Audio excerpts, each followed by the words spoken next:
Hello दोस्तों, स्वागत है आप सभी का हमारे यूट्यूब चैनल सक्सेस मेरठ 2.0 पर। तो दोस्तों आज हम पढ़ेंगे एसएससी जीडी के मोस्ट 20 वीवाई क्वेश्चन, साथ ही प्रत्येक क्वेश्चन के रिलेटेड फैक्ट के बारे में भी। तो बिल्कुल भी स्किप ना करें और हमारे साथ लास्ट तक बने रहें। और अगर आप हमारे चैनल पर नए हो तो प्लीज़ सब्सक्राइब कर बेल आइकन को दबा दें ताकि हमारी आने वाली लेटेस्ट वीडियो आप तक सबसे पहले पहुँच सके। तो चलिए स्टार्ट करते हैं। हमारा पहला सवाल है, नेटिव मैरिज एक्ट कब पारित हुआ था? तो नेटिव मैरिज एक्ट कब पारित हुआ था? तो इस क्वेश्चन का राइट आंसर हो जाएगा ऑप्शन नंबर बी, 1872। 18 जुलाई 1872 को नेटिव मैरिज एक्ट लागू हुआ था। और यह एक्ट किसके लिए संबंधित है? तो यह एक्ट भारतीय ईसाई विवाह अधिनियम से संबंधित है। और इसे किसने लागू किया था? तो इसे वायसराय लॉर्ड नाथब्रूक ने लागू किया था। हमारा अगला सवाल है, भारत की थियोसोफिकल सोसाइटी के संस्थापक कौन थे? तो भारत की थियोसोफिकल सोसाइटी के संस्थापक कौन थे? तो इस क्वेश्चन का राइट आंसर हो जाएगा option number A, Annie Besant. Annie Besant ने भारत में थियोसोफिकल सोसाइटी की स्थापना की। जब बात एनी बेसेंट की हो रही है तो आइए उनसे संबंधित कुछ फैक्ट के बारे में जानते हैं। जैसे एनी बेसेंट 1917 में कलकत्ता में आयोजित भारतीय राष्ट्रीय कांग्रेस की पहली महिला अध्यक्ष बनी। साथ ही उन्होंने 1916 में मद्रास में होम रूल लीग की स्थापना की। अच्छा, थियोसोफिकल सोसाइटी की मुख्यालय कहाँ है? तो थियोसोफिकल सोसाइटी के मुख्यालय अडियार मद्रास में है। हमारा अगला सवाल है, 1905 में बंगाल विभाजन किस गवर्नर जनरल के समय हुआ था? तो 1905 में बंगाल का विभाजन किस गवर्नर जनरल के समय हुआ था? तो हमारा इस क्वेश्चन का राइट आंसर हो जाएगा option number D, Lord Curzon. Lord Curzon के कार्यकाल में बंगाल का विभाजन हुआ था। वहीं मुस्लिम लीग की स्थापना कब हुई थी? तो मुस्लिम लीग की स्थापना 1906 में हुई थी।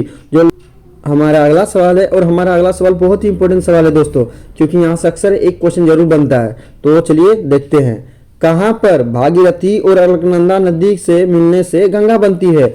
तो भागीरथी और अलकनंदा नदी के संगम से क्या बनता है दोस्तों? इस क्वेश्चन का राइट आंसर हो जाएगा option number C, Devprayag. Devprayag Bhagirathi और अलकनंदा नदी के संगम से बनती है। वहीं अगर हम बात करें कर्णप्रयाग की, तो कर्णप्रयाग किसका संगम है दोस्तों?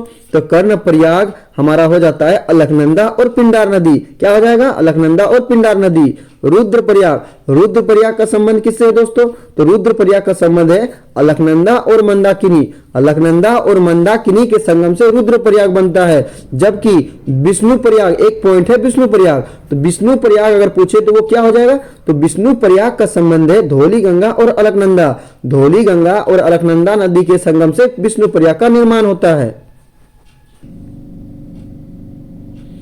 हमारा अगला सवाल है, और हमारा अगला सवाल बहुत ही इंपॉर्टेंट सवाल है दोस्तों, क्योंकि इस टॉपिक से अक्सर एक न एक क्वेश्चन पूछा जाता है। क्योंकि जो भी पढ़ने वाले स्टूडेंट है या बच्चे हैं जो एग्जाम दे चुके हैं या सेट मारते हैं, वो देखते हैं कि इस टॉपिक से हमेशा एक न एक क्वेश्चन पूछा ही जाता है। और चूंकि ये क्वेश्चन बहुत इंपॉर्टेंट है, क्योंकि ये क्वेश्चन बार बार पूछा जाता है, तो बिल्कुल भी स्किप नहीं करना है, लास्ट तक बने रहना है। क्योंकि हम आज आपको बहुत ही इंपॉर्टेंट क्वेश्चन बताने वाले हैं जो आपके एग्जाम के लिए बहुत ही इंपॉर्टेंट और महत्वपूर्ण है।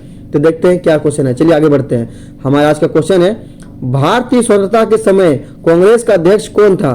तो भारतीय स्वतंत्रता यानी भारत जब इंडिपेंडेंट डेज के लिए जब करीब था तो उस समय इनका कांग्रेस का अध्यक्ष कौन था? तो इसका हमारा राइट आंसर हो जाएगा ऑप्शन नंबर बी, जैविक कृपलानी। जैविक कृपलानी भारतीय स्वतंत्रता के समय कांग्रेस का अध्यक्ष था। जब बात यहाँ पर भारतीय राष्ट्रीय कांग्रेस की हो रही है तो दोस्तों मैं इस टॉपिक से आपको एक अलग वीडियो बनाऊंगा, क्योंकि भारतीय राष्ट्रीय कांग्रेस के महत्वपूर्ण तथ्य के बारे में आपको वर्णन करूंगा उस वीडियो में, और मैं पूरा इस टॉपिक को क्लियर कर दूंगा ताकि आपको किसी भी एग्जाम में, कोई भी एग्जाम हो, आप क्रैक कर सकते हो। इस क्वेश्चन को कभी नहीं छोड़िएगा, एक भी नहीं छूटेगा। जब हम आपको ये तथ्य के बारे में अलग वीडियो में बनाएंगे उसमें आप देख लीजिएगा, क्योंकि उसमें सारे इंपॉर्टेंट फैक्ट को हम डाल देंगे। एक भी क्वेश्चन किसी भी एग्जाम में आपका मिस नहीं होगा। तो देखिए बताते हैं आपको, हम फिर भी कुछ पॉइंट बता देते हैं। जैसे कि भारतीय स्वतंत्रता के समय कांग्रेस का अध्यक्ष कौन था? तो भारतीय स्वतंत्रता के समय कांग्रेस जैविक कृपलानी था। अच्छा, भारतीय राष्ट्रीय कांग्रेस की स्थापना कब हुई थी? तो भारतीय राष्ट्रीय कांग्रेस की स्थापना 28 दिसंबर 1885 को हुआ था। और उस समय कौन गवर्नर जनरल थे? लॉर्ड डफरिन थे। कौन थे? Lord Dufferin. और इसके संस्थापक कौन थे? अक्सर पूछा जाता है कि भारतीय राष्ट्रीय कांग्रेस के संस्थापक कौन थे? तो भारतीय राष्ट्रीय कांग्रेस के संस्थापक A.O. ह्यूम। कौन थे? AOU जनरल सेक्रेटरी ये अलग है। जनरल सेक्रेटरी संस्थापक अलग होता है और अध्यक्ष अलग होता है। तो हम लोग जब पूछा जाएगा कि संस्थापक कौन था, तो संस्थापक को हम लोग बोलेंगे AOU, ये जनरल सेक्रेटरी थे। वहीं इसके अध्यक्ष कौन थे, तो भौमेश चंद्र बनर्जी, भौमेश चंद्र बनर्जी। और ये संस्थापक जो किया था, ये कहां पर किया था, बंबई में किया था। कहां किया था, बंबई। पहला अधिवेशन बंबई में हुआ था। हमारा अगला सवाल है, और हमारा अगला सवाल बहुत ही इंपॉर्टेंट सवाल है, क्योंकि अक्सर इकोनॉमिक्स में यहां से एक क्वेश्चन बनता ही है। तो देखते हैं, यदि सकल राजकोषीय घाटे में से ब्याज भुगतान को निकाल दिया जाए तो शेष अवशेष को क्या कहा जाएगा। यदि राजकोषीय घाटे में से ब्याज भुगतान घटाया जाए तो शेष अवशेष को क्या कहलाता है। तो इस क्वेश्चन का राइट आंसर हो जाएगा ऑप्शन नंबर ए, सकल प्राथमिक घाटा। सकल प्राथमिक घाटा, जब राजकोषीय घाटे से ब्याज भुगतान घटाया जाए तो शेष अवशेष क्या कहलाता है, सकल प्राथमिक घाटा कहलाता है। हमारा अगला सवाल है, और हमारा अगला सवाल बहुत ही इंपॉर्टेंट सवाल है दोस्तों, क्योंकि संविधान यानी इस टॉपिक से हमेशा एक ना एक क्वेश्चन एग्जाम में पूछा जाता है। और हमेशा देखते हैं, सेट हो या तो एग्जाम हो, हमेशा बच्चों देखते हैं ये क्वेश्चन एकदम पूछा ही जाता है, एकदम 100% आता है। संविधान से एक क्वेश्चन एकदम आता ही आता है। तो आप एकदम नहीं टेंशन लेना है, आपको संविधान भी हम क्लियर करवा देंगे, आपको एक भी क्वेश्चन नहीं छूटेगा इस बार। इस बार जीडी करेक्ट करना है, ये ठान लेना है कि इस बार जीडी हमको लेना है, मतलब लेना है। तो चलिए आगे बढ़ते हैं। तो देखते हैं मेरा अगला सवाल क्या है। तो भारत की संविधान सभा का प्रथम अधिवेशन कब शुरू हुआ था। तो भारत में संविधान सभा जो हुआ गठन हुआ था, उसके बाद उसका पहला अधिवेशन कब शुरू हुआ था। तो इसका पहला अधिवेशन कब शुरू हुआ था, तो इस क्वेश्चन का हमारा राइट आंसर हो जाएगा ऑप्शन नंबर सी, 9 दिसंबर 1946। 9 दिसंबर 1946 को संविधान सभा का प्रथम अधिवेशन शुरू हुआ था, जिसके अध्यक्ष कौन थे। तो इसमें एक अस्थायी अध्यक्ष चुना गया था, मतलब जो एकदम अस्थायी नहीं था, परमानेंट के लिए नहीं था। तो अस्थायी अध्यक्ष के रूप में कौन था, तो हमारा अस्थायी के रूप में डॉक्टर सच्चिदानंद सिन्हा, अस्थायी के रूप में डॉक्टर सच्चिदानंद सिन्हा को चुना गया था। क्वेश्चन बन सकता है हमारे यहाँ पर कि संविधान सभा का जब प्रथम अधिवेशन शुरू हुआ था, उस समय अस्थायी अध्यक्ष के रूप में किसे चुना गया था। तो अस्थायी अध्यक्ष के रूप में डॉक्टर सच्चिदानंद सिन्हा को चुना गया था। वहीं अगर बात करें उसका नेक्स्ट दूसरा अधिवेशन कब शुरू हुआ था, तो उसका दूसरा अधिवेशन ऑप्शन ए 11 दिसंबर 1946। क्या हो जाएगा, 11 दिसंबर 1946 का उसका दूसरा अधिवेशन हुआ था, जिसमें अस्थाई, अब यहां पर आगे अस्थाई यानी परमानेंट अध्यक्ष किसे चुना गया था। तो परमानेंट अध्यक्ष के रूप में डॉक्टर राजेंद्र प्रसाद यानी भारत के प्रथम राष्ट्रपति को चुना गया था। डॉक्टर राजेंद्र प्रसाद भारत के कौन थे, पहले राष्ट्रपति थे, जिन्हें 11 दिसंबर 1946 को प्योर मतलब परमानेंट अध्यक्ष के रूप में चुना गया था। तो दोस्तों हमें संविधान को पूरी अच्छी तरीके से पढ़ना है, उसको करेक्ट करना है, क्योंकि संविधान से भी एक क्वेश्चन हमेशा ही आता है और ऐसे क्वेश्चन हमेशा पूछे जाते हैं। तो हमारे यहाँ से 3 क्वेश्चन बन गया था कि संविधान सभा का प्रथम अधिवेशन 9 दिसंबर 1946, दूसरा अधिवेशन 11 दिसंबर 1946, जिससे 9 दिसंबर में अस्थायी अध्यक्ष कौन थे, डॉक्टर सच्चिदानंद सिन्हा थे। 11 दिसंबर में कौन थे, डॉक्टर राजेंद्र प्रसाद थे। और संविधान को तैयार होने में कितना मतलब समय लगा था, 2 वर्ष 11 महीना 18 दिन, 2 वर्ष 11 महीना 18 दिन। हमारा अगला सवाल है, और हमारा अगला सवाल बहुत इंपॉर्टेंट सवाल है दोस्तों, क्योंकि विज्ञान एवं प्रौद्योगिकी से रिलेटिव क्वेश्चन है, साइंस एंड टेक्नोलॉजी, इससे रिलेटिव क्वेश्चन है। और हमेशा इस जगह से हमेशा एक क्वेश्चन आता है। अब चाहे किसी भी एग्जाम में बैठेंगे, हमेशा एक क्वेश्चन देगा कि कौन सा रॉकेट लॉन्च हुआ है, कौन लॉन्च कर रहे हैं, कौन देश क्या कर रहा है, हमेशा एक ना एक क्वेश्चन यहाँ से रहता ही रहता है। तो आपको साइंस एंड टेक्नोलॉजी को भी बहुत ही बेहतर ढंग से पढ़ना है। तो चलिए आगे बढ़ते हैं। हमारा सवाल है, भारत में इसरो द्वारा चंद्रयान 3 को कब लॉन्च किया गया। तो भारत में इसरो द्वारा चंद्रयान 3 को कब लॉन्च किया गया दोस्तों, तो इस क्वेश्चन का राइट आंसर हो जाएगा ऑप्शन नंबर ए 14 जुलाई 2023। 14 जुलाई 2023 को भारत ने इसरो द्वारा चंद्रयान 3 को लॉन्च किया गया था। अच्छा, इसमें ऑर्बिटर के रूप में किसका प्रयोग किया गया था, तो ऑर्बिटर के रूप में लैंडर का नाम विक्रम था और रोवर का नाम प्रज्ञान था। जब बात चंद्रयान की आ रही है तो आइए इसके रिलेटिव कुछ फैक्ट के बारे में जानते हैं। जैसे चंद्रयान 1 को भारत ने कब लॉन्च किया था, तो चंद्रयान 1 को भारत ने 22 अक्टूबर 2008 को ध्रुवीय उपग्रह PSLV-C11 के जरिए अंतरिक्ष में प्रक्षेपित किया था। वहीं बात करें चंद्रयान 2 को, तो चंद्रयान 2 को भारत ने कब लॉन्च किया था, तो 22 जुलाई 2019 को भारतीय भूतुल्यकालिक उपग्रह प्रक्षेपण यान यानी GSLV मार्क 3 द्वारा चंद्रयान 2 को सफलतापूर्वक प्रक्षेपित किया गया था। इसमें ऑर्बिटर के रूप में इसमें भी लैंडर का नाम विक्रम था और रोवर का नाम प्रज्ञान था। अच्छा, चंद्रयान के संबंधित कुछ और फैक्ट के बारे में आपको बता दें। जैसे सबसे सबसे फर्स्ट टाइम चंद्रमा के अभियान के लिए कौन आगे बढ़ा था? तो प्रथम चंद्रमा अभियान सोवियत संघ ने 2 जनवरी 1959 को भेजा था एवं दूसरा चंद्रमा अभियान 3 मार्च 1959 को अमेरिका ने भेजा था। इस प्रकार अमेरिका, यूरोपीय संघ, रूस, जापान व चीन के बाद भारत छठा ऐसा देश है, भारत छठा ऐसा देश है जो चंद्रमा के लिए यान भेजने में सफल हुआ था। अच्छा, इसरो की स्थापना कब हुई थी भारत में? तो इसरो की स्थापना भारत में 15 अगस्त 1969 को हुई थी, जिसका मुख्यालय कहाँ है? बेंगलुरु में। इसका मुख्यालय कहाँ है? बेंगलुरु में। अच्छा, अंतरिक्ष अनुसंधान समिति का गठन 19 कब हुआ था? 1962 में।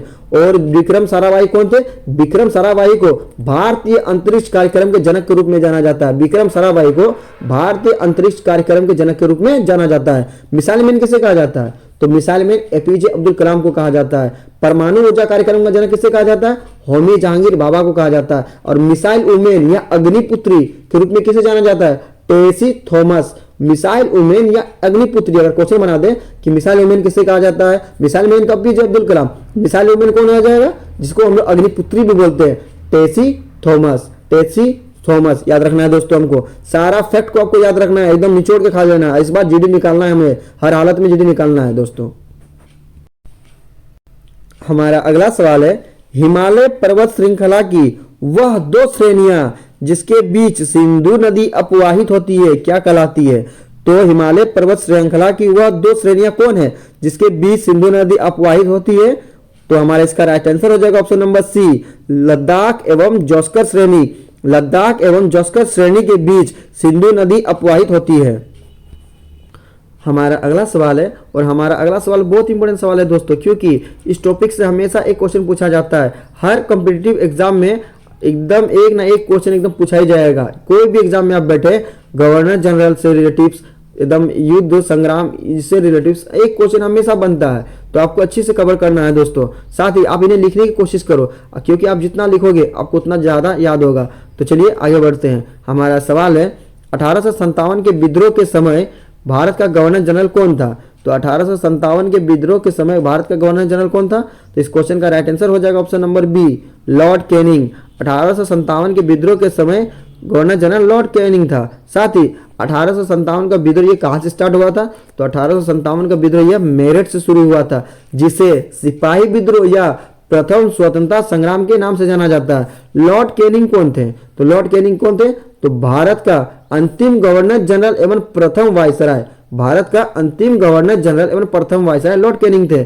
लॉर्ड हेस्टिंग्स, तो लॉर्ड हेस्टिंग्स के बारे में क्या विशेषता है? तो लॉर्ड हेस्टिंग्स को पिंडारियों के उन्मूलनकर्ता के रूप में जाना जाता है। पिंडारियों के दमनकर्ता के रूप में किसे जाना जाता है? लॉर्ड हेस्टिंग्स को। वही बात करें लॉर्ड विलियम बेंटिक, तो लॉर्ड विलियम बेंटिक भारत का प्रथम गवर्नर जनरल था। भारत का प्रथम governor general Lord William Bentinck था, जिसने 1828 में सती प्रथा को बंद करने में या नष्ट करने में महत्वपूर्ण भूमिका निभाई। साथ ही इन्होंने 1835 में लॉर्ड मैकाले की अनुशंसा पर अंग्रेजी शिक्षा प्रारंभ की। लॉर्ड डलहौजी ने इनके कार्यकाल का सबसे महत्वपूर्ण फैक्ट है कि इनके कार्यकाल में 1853 में रेल परिवहन की शुरुआत हुई थी। रेल परिवहन की शुरुआत लॉर्ड डलहौजी के कार्यकाल में शुरू हुई थी। साथ ही इन्होंने डॉक्ट्रिन ऑफ लेफ्ट, जिसे क्या बोलते हैं, फूट डालो और राज करो, राज्य हड़प नीति लॉर्ड डलहौजी ने अपनाई थी। हमारा अगला सवाल है, किस संविधान संशोधन द्वारा दिल्ली को राष्ट्रीय राजधानी का दर्जा दिया गया? तो किस संविधान संशोधन के द्वारा दिल्ली को राष्ट्रीय राजधानी का दर्जा दिया गया? तो इस क्वेश्चन का राइट आंसर हो जाएगा ऑप्शन नंबर बी, 69वां संविधान संशोधन। 69वां संविधान संशोधन के तहत दिल्ली को राष्ट्रीय राजधानी का दर्जा दिया गया। वहीं बात करें 61वां संविधान संशोधन, तो 61वां संविधान संशोधन मतदान की आयु को 21 वर्ष से घटाकर 18 वर्ष कर दिया गया। इंपॉर्टेंट क्वेश्चन है दोस्तों, बिल्कुल भी स्किप नहीं करना है और इसके फैक्ट के बारे में जानना है, क्योंकि हमेशा पूछा जाता है कि किस संविधान संशोधन के द्वारा मतदान की आयु 21 वर्ष से घटाकर 18 वर्ष कर दिया गया। तो क्या हो जाएगा? 61वां संविधान संशोधन। अब बात करें 73वां संविधान संशोधन, तो ये क्या था? तो 73वां संविधान संशोधन में पंचायती राज का वर्णन है। पंचायती राज का वर्णन 73वां संविधान संशोधन में है। 74वां संविधान संशोधन, तो 74वां संविधान संशोधन नगर पालिका से संबंधित है। क्या हो जाएगा? नगर पालिका का पूछा जाए तो 74वां संविधान संशोधन, और 73वां पूछा जाए तो पंचायती राज संबंधित, 61वां पूछा जाए तो 61 वर्ष से मतदान की आयु घटाकर 61 मतलब 21 वर्ष से घटाकर के 18 वर्ष कर दिया गया। ठीक है, और 69वां हमारा भारत की राष्ट्रीय राजधानी के रूप में माना गया।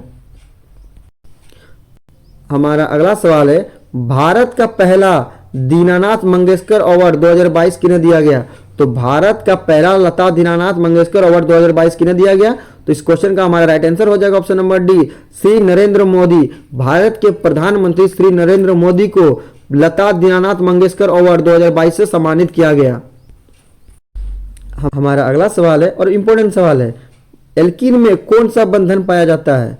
तो एल्कीन में कौन सा बंधन पाया जाता है? तो इस क्वेश्चन का राइट आंसर हो जाएगा ऑप्शन नंबर बी, द्विबंधन, डबल बॉन्ड। एल्कीन में द्विबंधन पाया जाता है। जब बात एल्कीन की हो रही है तो इसका सूत्र क्या होता है? तो एल्कीन का सूत्र होता है CnH2n होता है। क्या होता है दोस्तों?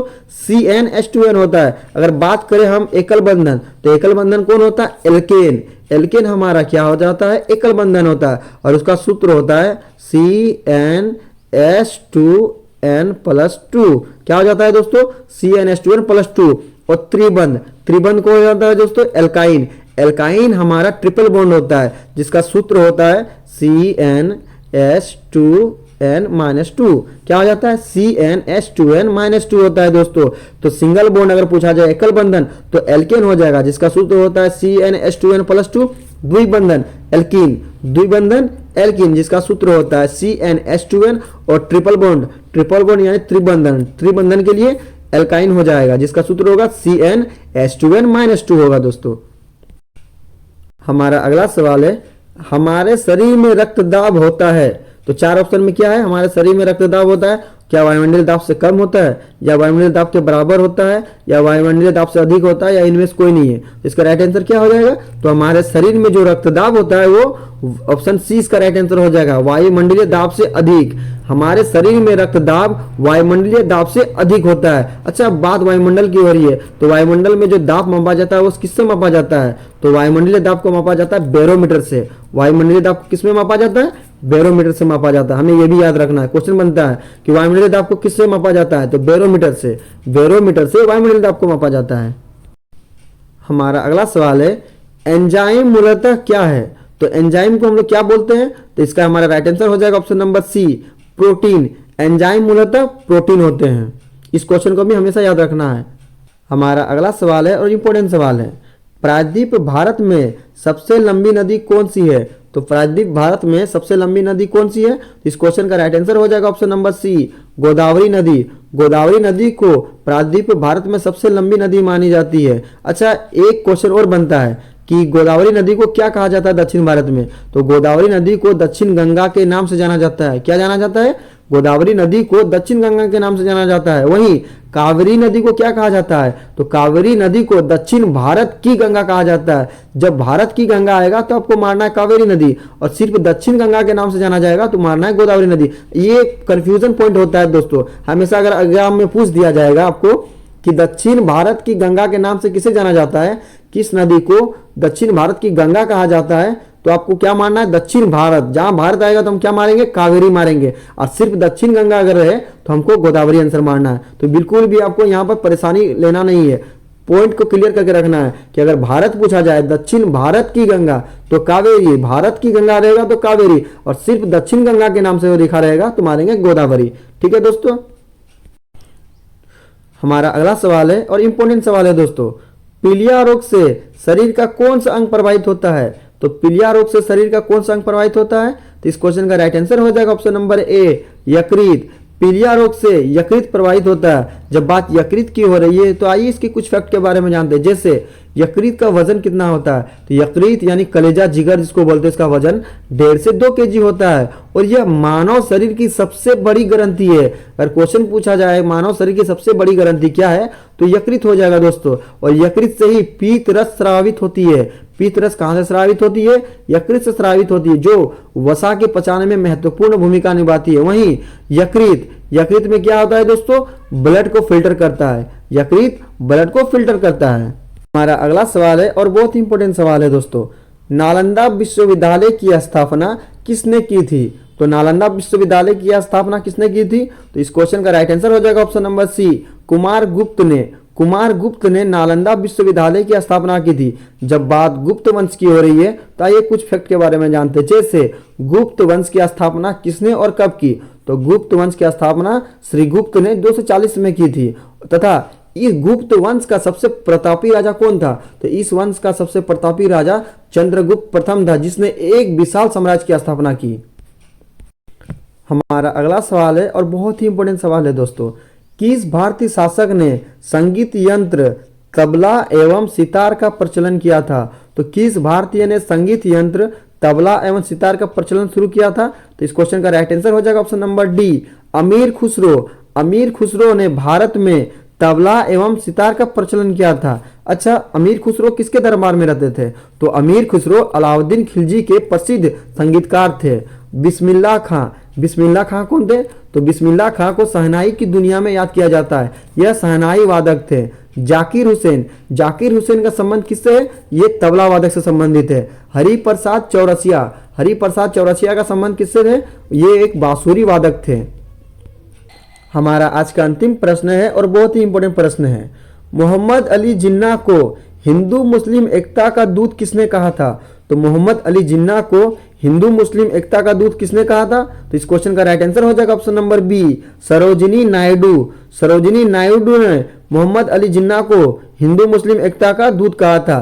तो दोस्तों आज मैंने जो भी क्वेश्चन आपको पढ़ाया वो सारे के सारे इंपॉर्टेंट और आपके एग्जाम के लिए बहुत ही महत्वपूर्ण है, क्योंकि यहाँ से अक्सर कई सारे क्वेश्चन पूछे जाते हैं। तो सभी क्वेश्चन को अच्छे से देखें और याद करें, साथ ही आप उन्हें अपने नोटबुक में जरूर लिखें, क्योंकि जितना आप लिखते हो उससे आप कई बेहतर तरीके से याद कर पाते हो। तो चलिए आगे बढ़ते हैं। अब लास्ट वीडियो के क्वेश्चन का आंसर। लास्ट वीडियो में मैंने आपसे क्वेश्चन पूछा था कि द्रव सोना लिक्विड गोल्ड के नाम से कौन जाना जाता है, तो द्रव सोना अर्थात लिक्विड गोल्ड के नाम से कौन जाना जाता है, तो इस क्वेश्चन का ऑप्शन ए राइट आंसर था, जिसका आंसर लगभग सभी स्टूडेंट ने सही दिया और मोस्टली स्टूडेंट ने इसके बारे में डिटेल्स में लिखा। तो मैं आपको फिर बोलूंगा, आपको क्वेश्चंस के बारे में जितना ज़्यादा पता हो आप उन्हें लिखा करो, क्योंकि जितना आप लिखते हो उतना ज़्यादा आप उसे याद कर पाते हो।